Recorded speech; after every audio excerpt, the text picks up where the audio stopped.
Yahoo! Hello mga masters! Kamusta po ang lahat? Samahan niyo po ako at iikot-ikot po tayo. Magtutour po tayo habang ako ay maghahanap ng aking pupuntahan para ma-vlog. At dahil po ay super busy po tayo sa schedule, bihira na lang po ako makakalabas at makakapag-video. Kaya kailangan ko na talagang maghanap ng pang-content. So, umpisahan po natin dito. Driving. Magdadrive around tayo. At syempre, isasama ko rin kayo para makita nyo ang kagandahan ng aming lugar. So, this is the North Mesa Street of El Paso, Texas. Nanggaling po tayo sa aming clinic. At itong routine na ito yung usual na tinatahak ko papuntang restaurant kung saan kami kumakain ng lunch. Kasi hindi po kami nagluluto. Kami ng daddy ko, hindi na kami nagluluto for lunch kasi maaga pa akong umaalis sa clinic, papuntang clinic. At gabi na rin ako umaalis at umuwi. Kaya wala na po akong time para magluto for lunch. So, breakfast, ako more on cereals na lang po ako and fruits and vegetables sa umaga. At kung minsan po ay yung mga whole wheat na mga bread, sandwiches, yun yung ginagawa ko for breakfast. Kung minsan nag-yogurt na lang ako at may iba't ibang mga fruits. So sa lunch po tayo nag-heavy lunch kasi yun yung pinaka middle of the day. Pero I always make sure that I eat 3 times a day.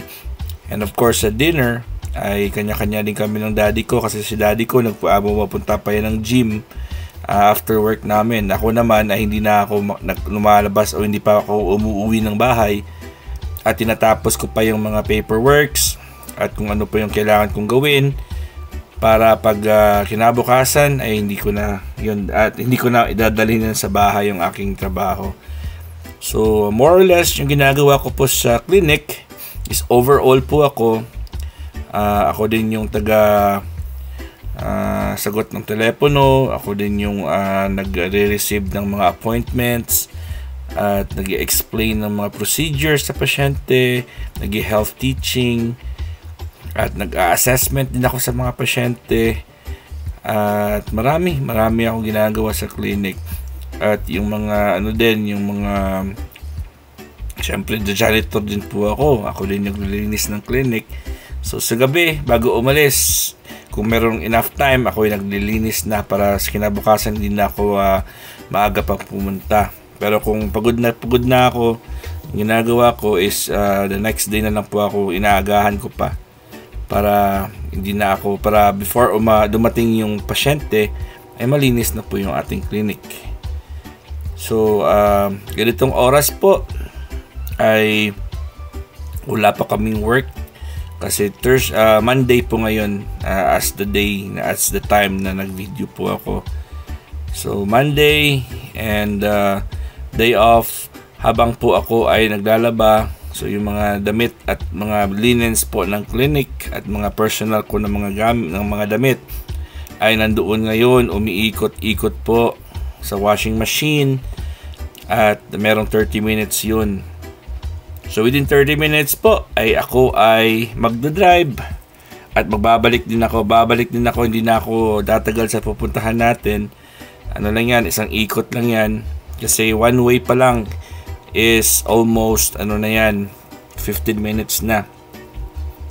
So 30 minutes talaga ang papunta pabalik pag hindi traffic. Pero I'm sure yung pabalik mamaya traffic yan kasi maraming inaayos na kalsada po dito sa area na ito. So ayun, sinishare ko lang po sa inyo kung ano yung nakikita ko dito, kung anong dinadaanan ko araw-araw. At thank God at meron na po akong yung gamit ko po ngayon is syempre yung GoPro natin at na-mount ko na rin po ito sa ating front mirror. So hindi na siya gumagalaw. Mas makakagawa na tayo ng mga videos ng ating mga driving escapades. So maraming salamat at nakabili tayo ng GoPro.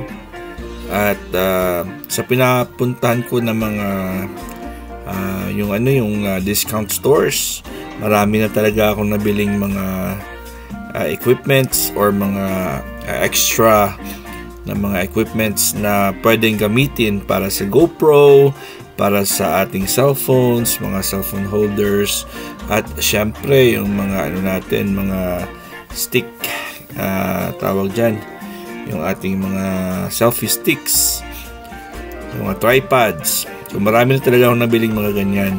So very happy po ako at meron tayong napupuntahan ng mga stores na kagaya niyan. In fact, I think alam ko na kung saan tayo pupunta ngayon. So pupunta tayo doon sa isa sa mga binibilhan natin ng mga ganyang mga gamit. So sa El Remate tayo pupunta. Ayun, El Remate. So ngayon ko lang po yan na naisipan. Pero yung kukunin natin ngayon is video lang ng ating driving. So hindi ko na kukunin yung kung papasok talaga ako sa El Remate or hindi. I think hindi na ako din papasok doon. So as you can see, maganda yung araw ngayon. At yung temperature po dito is very very cool. Hindi siya malamig at hindi din siya super mainit. I think ito yung temperature natin is umaabot tayo ng 63 degrees. So hapon yun, hindi siya mainit. Bumababa na yung aking camera. Natin yan mamaya, ayusin natin mamaya. Sa kasi yung daanan kasi kanina is medyo inaayos. Yung asfalto nila, inaayos po nila. Kaya yung nangyayari dyan is hindi yung surface ng ating daanan. So sa left side na ito yung Golden Corral. Sa right side, dito ako kumakain po minsan kami ni Daddy Buffet. Yung sa kabila doon yung Black Fridays, yung furniture din natin na na binibilhan natin ng mga yung mga second hand, hindi pala second hand, yung mga discounted na mga products. Yung sa kabila, sa left side ulit is Walmart na yun, yung Walmart. So malapit lang yung Black Fridays, yung store na kung saan tayo nag-enjoy po ako dyan kasi marami tayong nabibili dyan ng mga merchandises na mura, mga brand new na mura pa. So diretso tayo ng konti at pupunta tayo sa El Remate. Hindi naman siya malayo, hindi siya malayo sa Black Fridays, pero kailangan puntahan talaga. Hindi siya yung regular na routine ng aming biyahe. So kailangan talaga mag-drive at pumunta doon. So masaya ako dito sa mga ganyang kasi nakakakita ako ng mga iba't ibang mga unimaginable na mga merchandises. At kung minsan may mga laruan po tayo, alam niyo naman kung anong laruan yung nakikita ko doon, yung mga gamit, mga pang clinic namin ng mga gamit. Ito na, diretso na tayo.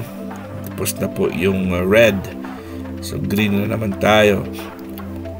As you can see, merong doon sa taas, overpass. Hindi overpass yan, tawag dyan. So highway din iyan sa taas. Papuntang I-10 na yan, yung freeway na yan sa taas. So maraming kalsada ang inaayos po dito. So medyo traffic siya, pero okay naman kasi balang araw pagtapos na to, ang ganda ng lugar, ang ganda din ng kanyang kalsada dito. Ang problema lang kasi pag naayos na itong kalsada na inayos nila, after a few years, yung ibang kalsada na hindi naayos, yun naman ang masisira. Normal lang talaga yan. Alam ko sa Pilipinas, very normal yan. At it doesn't only happen in the Philippines, but of course dito kahit sa US ganun din yung nangyayari. So liliko na po tayo dito sa Doniphan Street po tayo liliko. Malapit na tayong liliko. Ito na, Doniphan Street. At malapit na po tayo sa ating pupuntahan, sa ating destinasyon ito, separate ito na lilikuan. Ikot tayo dito. Tingin tayo sa kaliwa kung merong kotse. Wala naman, so diretso lang tayo.